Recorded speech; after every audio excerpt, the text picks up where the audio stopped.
If you ever wondered where your embroidered t-shirts come from, look no further. These women are among the 4.5 million Bangladeshi garment workers who make clothes for Western retailers. Masulmat Muslima Begum has been working here for 4 years. Her basic salary is around $65 a month, but with overtime, when she works up to 12 hours a day, she earns $140. In our community, there were many poor people. Since I started working here, I've made some home improvements, brought some land and cattle, and I'm able to send my children to school. Her factory is supplied with safety equipment, and workers have been trained in first aid. But it wasn't always like this. 5 years ago, the Rana Plaza housed several garment factories when it collapsed, killing more than 1,100 people. The international outcry was intense, and foreign retailers pressed for better safety standards. Nearly 800 factories were shut down. The collapse of Rana Plaza led to several formal agreements signed by the garments industry, workers' unions and Western buyers. These led to the implementation of a range of health and safety measures inside factories. But the deals were only for 5 years and are about to expire. Union leaders say many factories are still dangerous. They're concerned others will once again become unsafe once the international agreements end. And they also want more money, saying the minimum wage is too low. With $65 a month, a person cannot even support himself. So how can he be expected to support his family? Bangladesh is the world's second largest producer of garments after China, exporting mainly to the EU. The industry earned more than $28 billion last year, contributing to nearly 15% of the country's gross domestic product. It's considering raising workers' wages to about $190 a month and has taken steps to improve safety. But this footage shows the conditions some workers are still forced to work in. There's no fire extinguisher.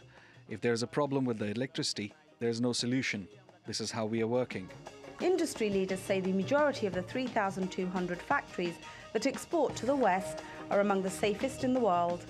If you want to do any subcontract to any other factories, that factory has to be compliant. Without the compliant, you cannot do the subcontract. And if you do unauthorized subcontract, then that brand will discard the business for lifetime. But for many garment workers, the measures have come too late.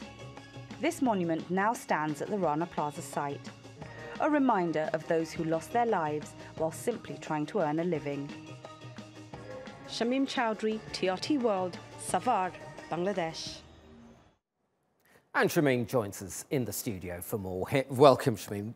Very interesting report.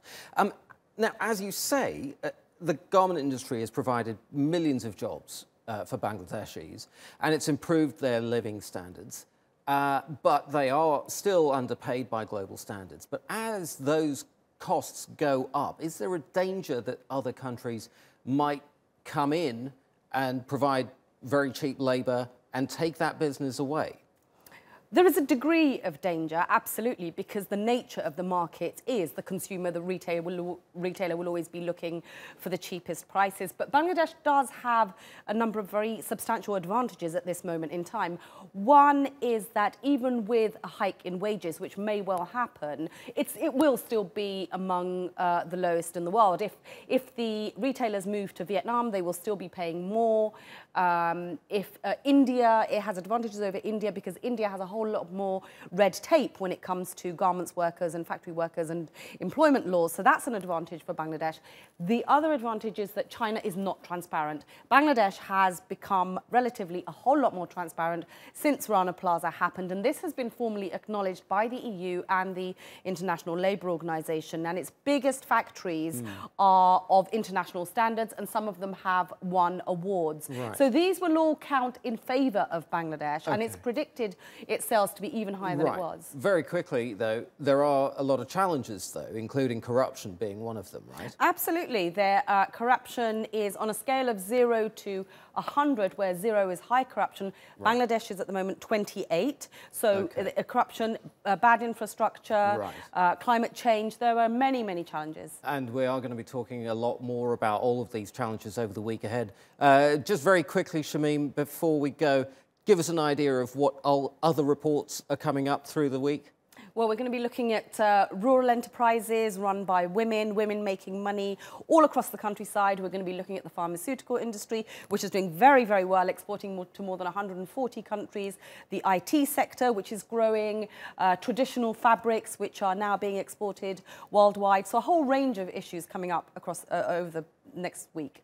Fascinating. Can't wait. Shamim Chowdhury, thank you very much indeed.